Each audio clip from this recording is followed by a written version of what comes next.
大家好，欢迎来到听书学史。今天我想向大家介绍一位备受喜爱的精神科医生——华泽子苑先生的最新著作《精神科医生发现的3种幸福》。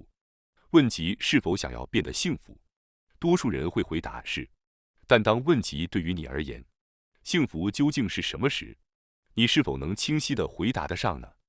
我认为能够明确回答这个问题的人并不多。在不明确幸福的本质时，我们能否真正变得幸福呢？没有明确的目标，就不会有到达的地方。或许在不知何时会感到幸福的情况下，是否能察觉到自己已经幸福了呢？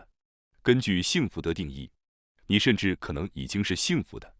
这本书包含了幸福的定义以及实现幸福的现实、具体、实用和明确的方法。请务必从今天开始迈出通往幸福的第一步，尝试实践本书中的内容。今天要介绍的内容包括以下3个部分：第一部分，幸福的本质；第二部分，幸福的性质；第三部分，实现幸福的具体方法。内容非常有趣且实用，希望大家能够享受阅读到最后。那么我们立即开始吧。第一部分，幸福的真相。我们将深入探讨幸福的本质。总的来说，本书将幸福视作脑内物质进行论述。当我们感到幸福时，大脑会释放多巴胺、血清素、催产素、内啡肽等100多种幸福物质。多巴胺代表着金钱和成功带来的满足感，血清素代表着平静和安宁的幸福，催产素代表着爱和连接的幸福，内啡肽则代表着在极限状态下释放的愉悦物质，比如长跑时的赛跑高潮。而肾上腺素和去甲肾上腺素则与兴奋、焦虑和恐惧有关，比如乘坐过山车或观看格斗比赛时的刺激和兴奋。然而，要管理和满足所有100种幸福物质并不容易。在研究脑内物质时，我们特别关注的是组成我们日常幸福感的主要幸福物质，即多巴胺、血清素和催产素。这3种物质被广泛称为幸福物质或幸福荷尔蒙，被认为是幸福的主要组成因素。多巴胺的释放带来心跳加速的兴奋感，血清素的释放则带来清爽、宁静的幸福感。当血清素释放时，会感到清新、安详、平静的幸福感；而当催产素释放时，会感到与人、宠物等的联系，以及抱着婴儿时的母爱所带来的一种与生俱来的幸福感。换句话说，幸福就是指在脑内释放多巴胺、血清素和催产素等幸福物质的状态。因此，要想变得幸福，就要了解引发这些物质释放的条件，这也就是实现幸福的方法。通过如此具体的定义幸福，我们可以考虑实际上该如何才能变得幸福。也就是说，了解多巴胺、血清素和催产素分泌的条件和状态，我们就能够变得幸福。从这个角度来看，幸福可以被认为是基于多巴胺、血清素和催产素这3种幸福物质的基础上思考的。我们日常所感受到的幸福可以分为血清素型幸福、催产素型幸福和多巴胺型幸福。血清素型幸福简单理解为健康的幸福，即心理和生理健康的幸福。催产素型幸福指的是人际关系和爱的幸福，包括友情、亲情和社交归属感等。多巴胺型幸福则是指金钱、名誉、富有和成就等方面的幸福。对于我们通常想象中的幸福和追求的幸福来说，往往包含这3种类型的幸福。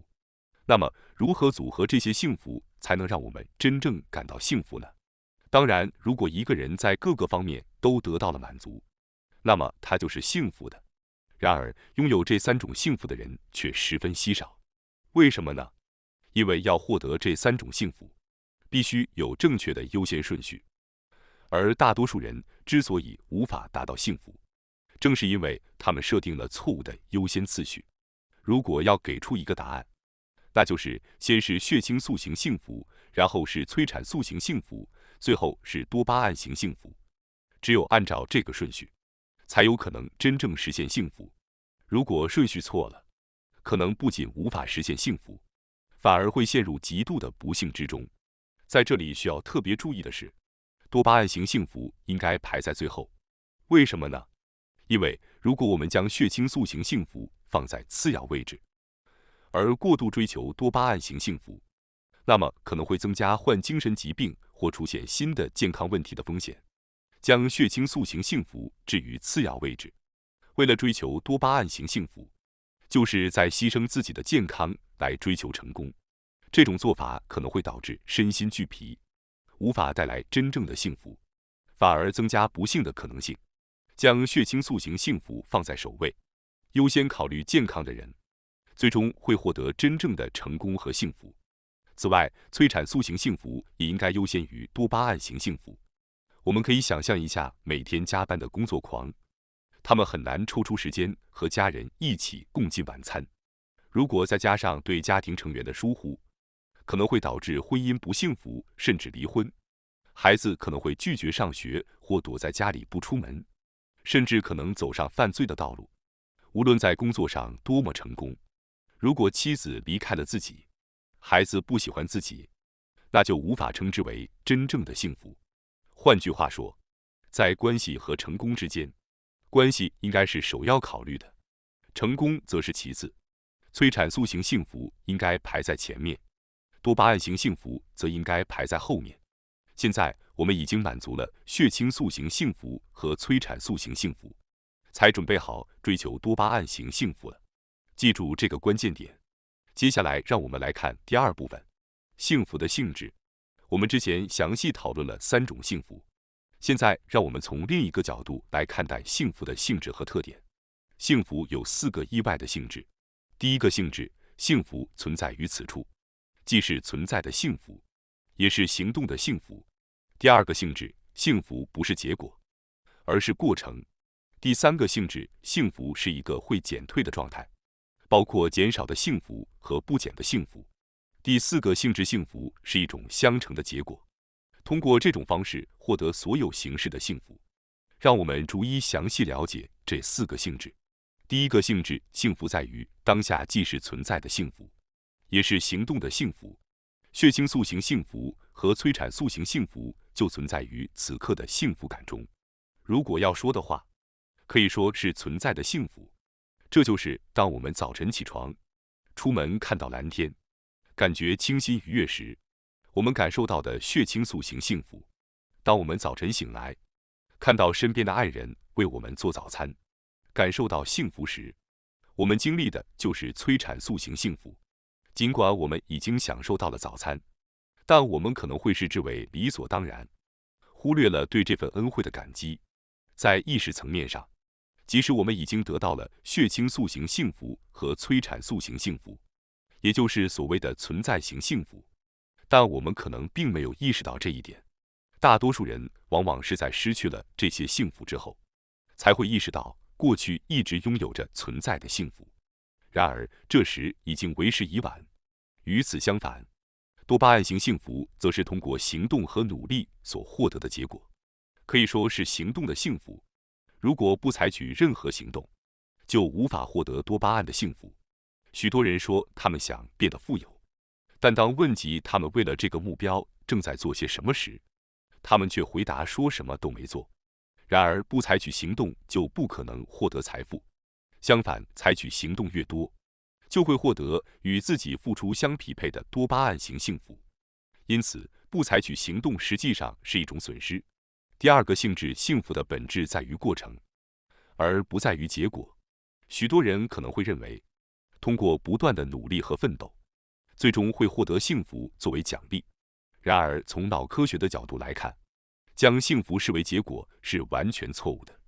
幸福实际上是由幸福物质的分泌状态构成的。在日常的血清素、催产素和多巴胺的分泌中，我们就能感受到幸福的状态。当我们实现了重大目标，获得了大量金钱，或者在体育比赛中获胜时，多巴胺就会大量分泌，我们可以获得巨大的幸福感。但这并不是永恒的，幸福是此刻的状态，是一个过程，它并非关乎目标或结果。因此，现在的幸福至关重要。即使是完成微小的成就，比如爬上1级台阶，多巴胺都会被释放，你会感受到微小的幸福。如果爬了100级台阶，你就能体验到这种微小的幸福感100次。血清素型幸福和催产素型幸福也是如此。血清素型幸福因你的身体健康而生，而催产素型幸福则因有人支持你而产生。这些所谓的存在型幸福，实际上你已经拥有了，只是你未察觉到而已。所以，走向幸福，就是走向现在，而不是未来。幸福并非在达到终点时出现，而是在你行进的过程中就已存在。第三个性质，幸福的本质是减退的状态，包括减少的幸福和不减少的幸福。很多人误以为只要变得富有就会变得幸福，因此他们努力工作。这是因为他们错误地认为努力挣钱就会带来幸福。那么，是否变得富有就一定会幸福呢？关于这个问题，实际上已经有了结论。让我们来介绍一下普林斯顿大学诺贝尔经济学奖得主安纳斯·蒂托恩教授的研究。这项研究通过3个指标来研究收入与幸福感之间的相关性，分别通过积极情绪、非抑郁状态和无压力状态。结果显示，年收入在4万美元左右时，随着年收入的增加，幸福感呈正比增加；当年收入达到约6万美元左右时，幸福感趋于稳定；而当超过8万美元时，即使收入再大幅增加，幸福感也不会显著提高。换句话说，一个年收入从2万美元增加到4万美元的人会感到幸福感大幅提升，但一个年收入从8万美元增加到16万美元的人，幸福感几乎没有变化。这项研究表明，针对日本的另一项研究涉及2万名被调查者，结果显示，当家庭年收入超过1100万日元时，幸福度不再增加。因此，关于成为富人是否能够变得更幸福的结论是，在一定程度上，拥有一定数量的金钱会增加幸福感，但在年收入达到800万日元至1100万日元以上后，即使增加更多的金钱，幸福感几乎不再增加。另外，对于高额彩票中奖者的调查显示，中奖的幸福感只持续了短短2个月。这些钱带来的幸福可以说是多巴胺型幸福。多巴胺型幸福的重要特征之一是，它会逐渐减少，即它的价值会逐渐减弱。获得多巴胺型幸福并不会长时间持续。如果想要长期幸福，就必须寻找对策，或者寻找不会减少的幸福。这就是血清素型幸福和催产素型幸福的特点。血清素型幸福和催产素型幸福是不会减少或很难减少的。比如，当我早晨出门看到今天是晴空万里时，会感到非常愉悦。第二天再次看到晴空，我依然感到开心。无论是看了10次、100次还是1000次，蓝天都会让人心情愉悦。这种清爽的幸福感，也就是血清素型幸福，是不会减少的。另外，假设你有一个孩子，抱着孩子他会笑，而你也会感到幸福。第二天再次抱着孩子也会感到幸福。无论是抱了10次还是100次，这种幸福感都不会减少。换句话说，人际关系的幸福感，即催产素型幸福，也不会减少。重申一遍，血清素型幸福和催产素型幸福是不会减少或很难减少的，而多巴胺型幸福是会减少的。这是幸福的重要法则，也是本书的核心重要事实。建立在血清素型幸福和催产素型幸福的基础上，幸福感将持续下去。因此，幸福的基础是要牢牢地意识到血清素型幸福和催产素型幸福，这样总体的幸福感就不会突然减少。而多巴胺型幸福就像是一个奖励，有时会作为特别事件为你的生活和幸福增添色彩。第4种性质，幸福的本质是一个乘法。通过这种乘法，你可以获得所有的幸福。多巴胺型幸福是容易减少的，所以用物质欲望来获得幸福是困难的。很多人都会说放下金钱和物质欲望，重视健康和人际关系。那么，是否能同时获得金钱、成功和人际关系这3种幸福呢？这正是本质所要传达的。当获得大笔财富时，很多人会感到幸福，因为此时多巴胺会被释放。但随后这种幸福会迅速减少。如果获得财富时，不仅释放了多巴胺，还释放了大量的催产素，情况会有所不同。虽然幸福感相同，但这种幸福感会更加持久，更不容易减少。方法很简单，催产素是通过感恩而分泌的。当你获得财富时，表达感激之情，充分的感谢，这样就能将瞬间的幸福转化为催产素型幸福，或者转化为多巴胺型幸福和催产素型幸福的混合状态。在本书中，我们将这称为幸福的乘法。通过将多巴胺与催产素和血清素相乘，可以将容易减少的幸福转变为持久的幸福。因此，你可以获得金钱、成功、健康和人际关系这3种幸福。换句话说，你可以得到所有的幸福。现在，基于这些性质，我们应该如何行动才能实现幸福呢？这就是我们将在第3部分中探讨的内容：具体实现幸福的方法。在第3部分中，我们将介绍实现幸福的具体方法。我们将从容易实践且效果显著的方法中精选出来。首先，我们来看看关于血清素型幸福的方法。为了提高血清素型幸福，有3种方法：早晨散步、亲近宠物、积极写日记。让我们先从早晨散步开始解释。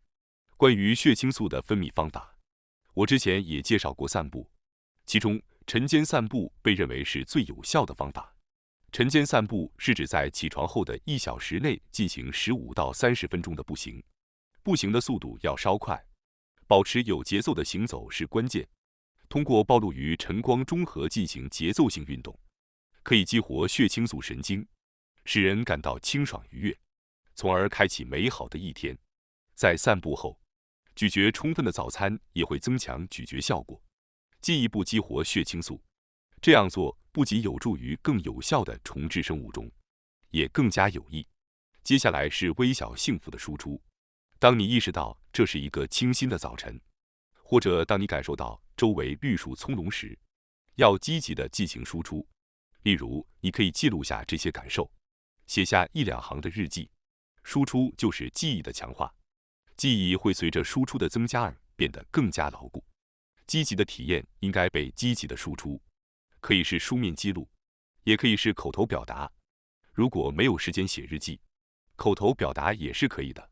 比如，当你看到蓝天时，你可以说今天的蓝天真美，感觉真是清爽啊。将这些感受用语言表达出来，会进一步强化清爽和愉悦的感觉。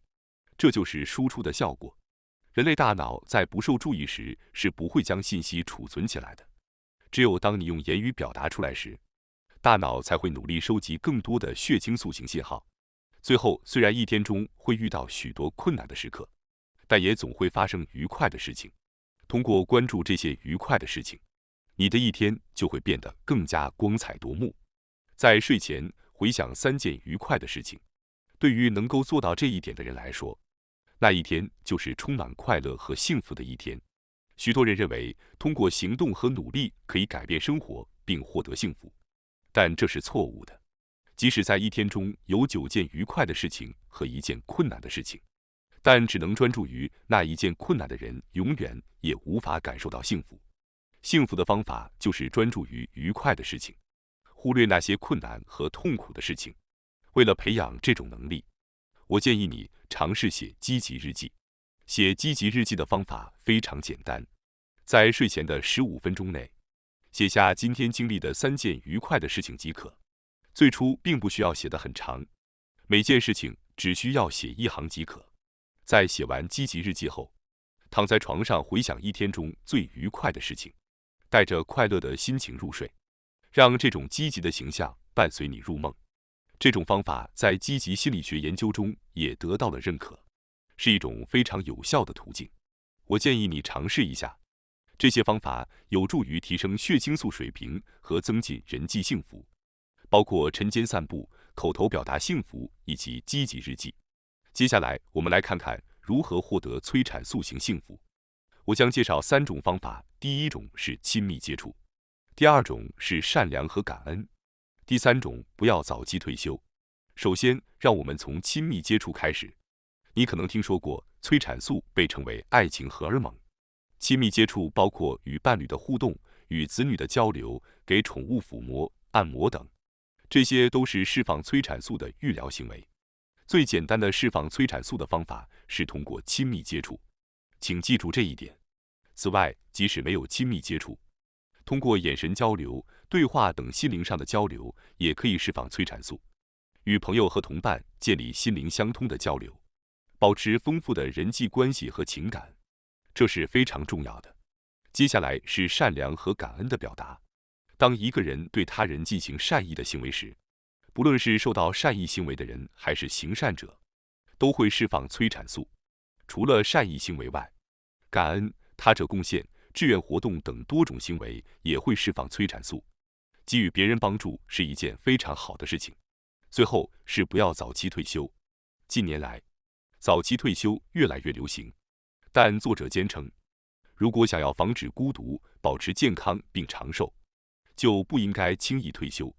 但需要注意的是，作者主要谈论的是定年后的退休。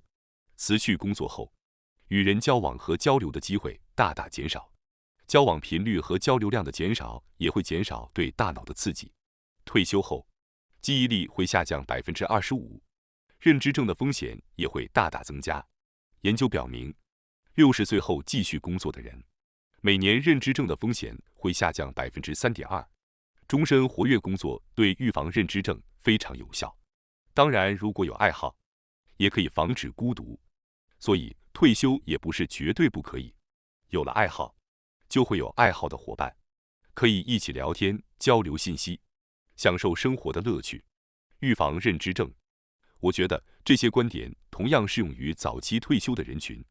那些想要早日退休的人，不应该仅仅出于逃避工作的情绪而急于退休，而是应该明确自己退休后的生活规划，并考虑到可能面临的孤独和运动量下降等不利因素，制定一个不会受到太大影响的生活计划。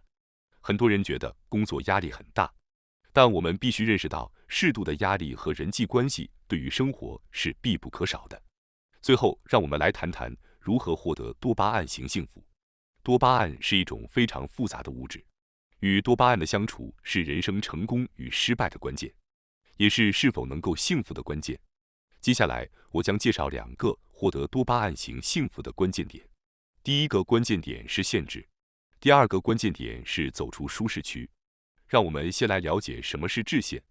多巴胺型幸福会递减，容易退化。那么，要想长时间的享受多巴胺型幸福而不退化，该怎么做呢？答案就是要限制。加拿大不列颠哥伦比亚大学进行了一项有趣的研究，他将参与者分成2组，在1周内让他们吃巧克力，然后在接下来的1周里 ，A 组被禁止吃巧克力，而 B 组则可以尽情享用。1周后，2组再次被要求吃巧克力，并调查他们对快乐的感受水平。结果显示，B 组可以尽情享用巧克力的人，明显比前1周吃巧克力时的快乐感降低了，而 A 组被禁止吃巧克力的人则感觉比前1周更快乐。通过限制，他们重新获得了感受快乐的能力，幸福感和满足感也有所提升。由此可见，享受多巴胺型幸福的娱乐活动应该在适度的限制下进行，以防止幸福度的降低和成瘾的发生，同时可以持续享受长期的快乐。智能手机游戏、饮酒等多巴胺型的娱乐活动有很多，但几乎所有容易让人上瘾的事物都与多巴胺型幸福有关。